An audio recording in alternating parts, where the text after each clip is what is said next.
Welcome back to CBS Mornings. There's a major new twist in the case of a Florida man who was freed after a federal judge overturned his murder conviction back in 2018. Crosley Green is his name. He was convicted in the 1990 killing of a 22-year-old man by the name of Charles Flynn, also known as Chip. In all, he has spent nearly 32 years behind bars, 19 of them on death row. Crosley Green went home to his family last year, but now a new ruling could send the 64-year-old man back to prison. 48 Hours correspondent Erin Moriarty has been covering this case for more than 2 decades. Erin, I remember this story and remember your coverage of it. This is a really surprising twist. Yeah, and it's a very complex but important story to tell. Crosley Green's conviction was overturned because a federal judge ruled that a prosecutor had withheld crucial evidence that actually pointed to another suspect, the victim's ex-girlfriend. The state appealed that, though, determined to keep Green in prison, and now that just may happen.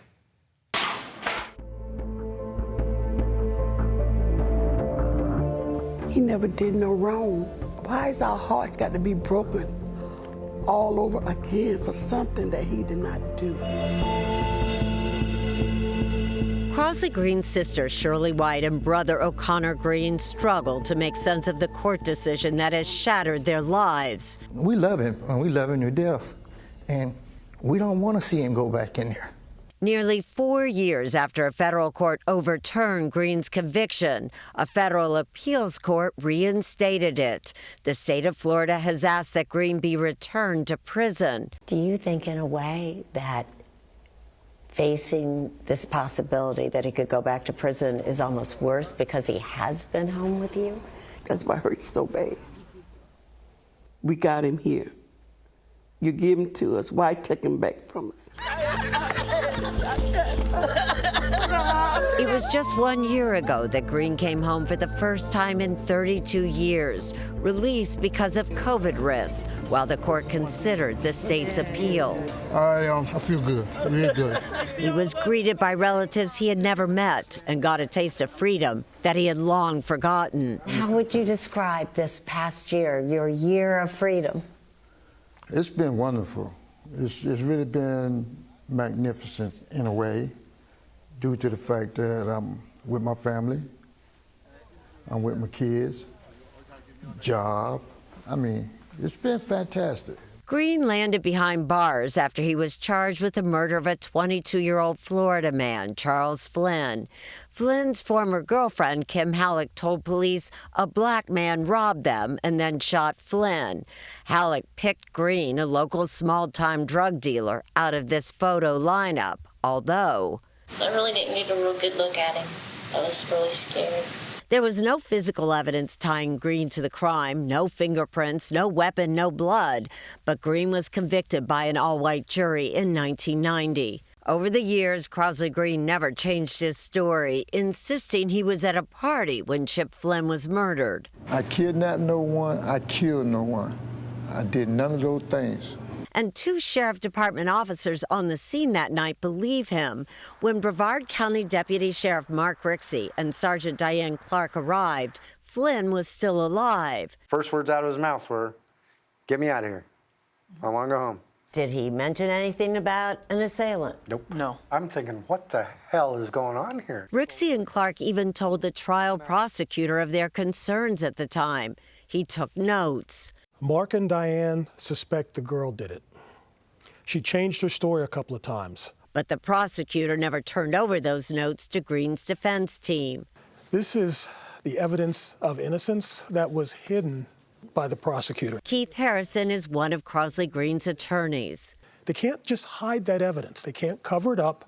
They have to disclose it to the defense. In 2018, a federal judge agreed with the defense and overturned Green's conviction, leading to Green's release last year. But the state of Florida appealed that decision, and in March, the Court of Appeals sided with the state.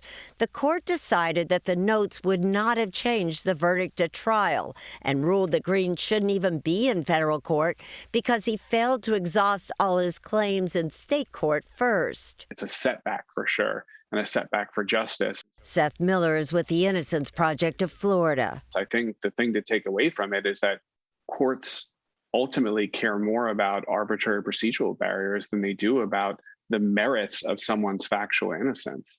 Green's sister Shirley points out that her brother was once offered a 10-year plea deal. And that eats at you now. It eats at me because I was trying to make him take them 10 years just for him to be home.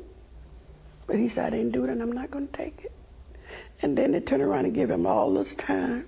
Green's attorneys are asking that he be allowed to stay out on house arrest while they appeal. He intends to spend as much time as he has with family. These are my sons, and I love them.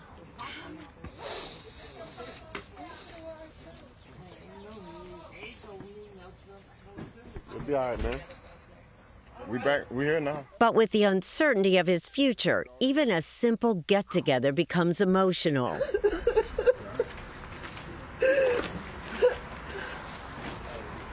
Green says he refuses to give up hope. It may take more time for you sisters to get right, but it's going to get right eventually. You know? And you still have faith that the system is going to get it right eventually? Of course. I'm not going to give up my faith.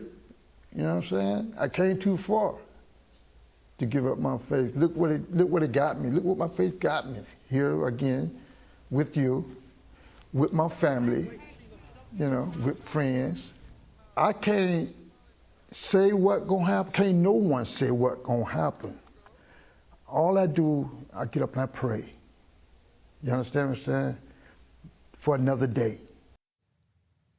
We reached out to the Florida Attorney General's office, and it said that because this is an ongoing case, it cannot comment further at this time. Oh, boy, Erin, I hope people are watching your story who can make a difference in this case. It seems wrong on so many levels. The fact that he was offered a plea deal and didn't take it speaks volumes to me. Because he's always said over the years, I did not kill that young man. You know, I don't know how many times he said that to me.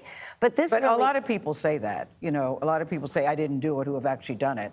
But he's offered a chance to get out and still or get a lesser sentence and refused to take it. And the one thing he really wants is to be retried. He has always said, just give me a trial, because he believes then the real truth will come out. And it doesn't sound like the original detectives believe that he did it either. They don't. They don't. Both of them throughout the years now have said, because they really did believe what the defense has said, that there may not have been an assailant at all, that this was a mistaken identity, that in fact the reason why this young woman may have said there was an assailant was to deflect suspicion off of her. I just can't believe this all comes down to paperwork, really, at the end of the day. Right, we're not even talking about guilt or innocence, No. we're talking about procedural issues. But that really is the focus often of a Court of Appeals decision. They're not looking back at innocence or guilt.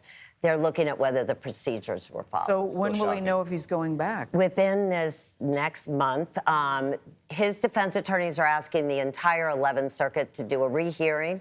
If 6 judges say yes, then he will stay out pending that hearing. If he cannot get that rehearing, he will probably go back to prison, and his hope then at that point is the U.S. Supreme Court, and that's a very high Based on bar. what you know about this case, what do you think is going to happen? I really honestly have no idea what the court will decide. I'm hoping that they do give a rehearing. Me too. Psychologically, very hard to go back after you've been out. Yes. Erin, thank you very much.